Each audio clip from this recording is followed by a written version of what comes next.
Well, it kind of lipped in, but it counts all the same. Doesn't matter, because with her win at the U.S. Open a week ago Sunday, Nelly Korda became the first player since Inbee Park to win the first 2 major championships of the LPGA season.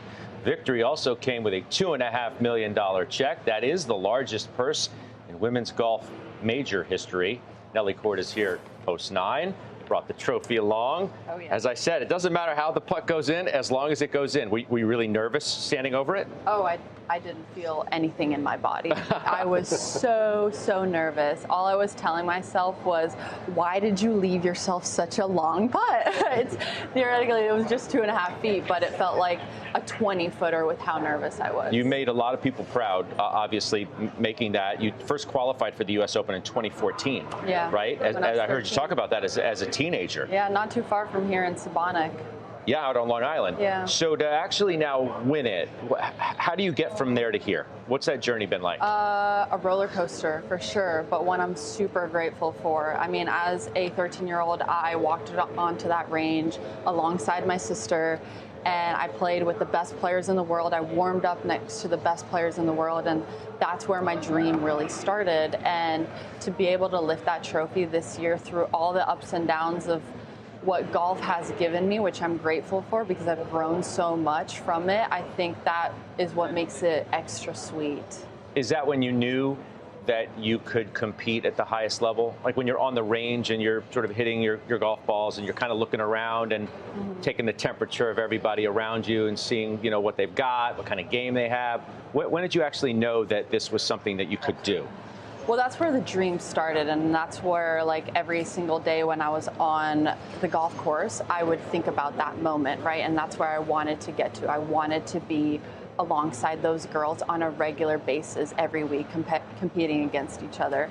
And that was just like my motivation level going forward. And I think obviously my first year on tour, I think that's kind of when I started competing and contending.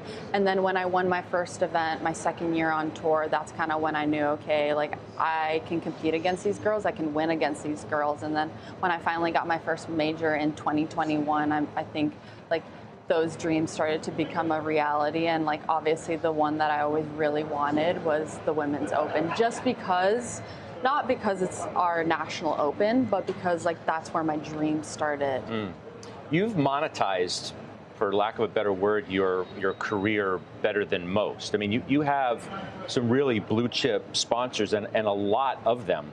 Yeah. Nike, Goldman Sachs, BMW, Cisco, Delta, I think still Upper Deck. Yes. Cars, right, along with like Morikawa and Tiger Woods. So it's, you know, great company. Stanley. I mean, I'm truly really grateful for every one of my sponsors. Throughout my entire career, I've had an amazing relationship with all of them. How do you think about your endorsement portfolio? How big you want it to be, the kind of time that you have to spend, and what all of that requires, knowing that golf is still your job? Yeah, I think all my sponsors really understand that what I want to be doing is always grinding, and that's my number one priority, is to make sure that I'm competing well and I'm giving my craft everything that I need to be, but also with the amazing sponsors that I have, I think our visions have to align, right? I want to be the best, so I want to really make sure that the people that I'm aligned with want to be the best in their craft as well. And every one of my sponsors has been so amazing to work with. I feel like I'm just really grateful because not only are they amazing blue chip companies, but they're also amazing individuals that run the companies that I have great relationships with. So when you sat down, our friend over here says, I'm a 16 handicap, I got a bad back, like, how many strokes would you give me? You should only give me 2 on top of that. That's not what we talked about.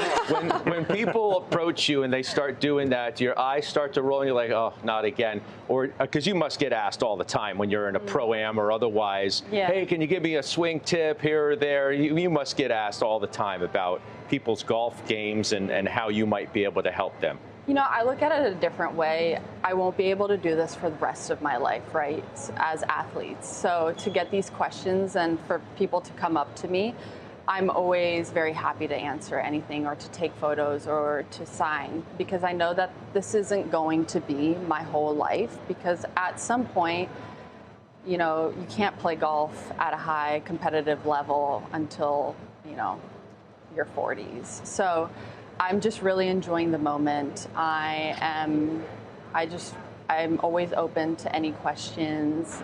I hope no one ever feels bad about asking me. Best athlete in your family? I mean, I saw your dad play tennis. He's a major championship winner. Brother's a good tennis player. Yeah. Mom was an Olympian as a tennis player. And now you are walking around with 4 majors, including our National Open. Who's the best athlete in the family? I have to say my brother. He's just so talented in anything that he does.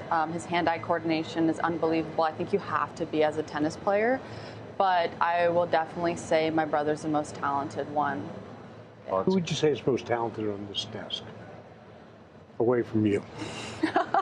Hard-hitting questions. Yeah. It's great to have you with us. I'll let you off the hook. Thank you. Congratulations again. Made a lot of people proud with winning our national championship.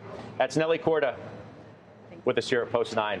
Stay with golf, by the way. We'll be live from the U.S. Open out at Shinnecock this Thursday. You don't want to miss that. I'll be there doing halftime report, closing bell, as we figure out who is going to be our men's national champion this weekend.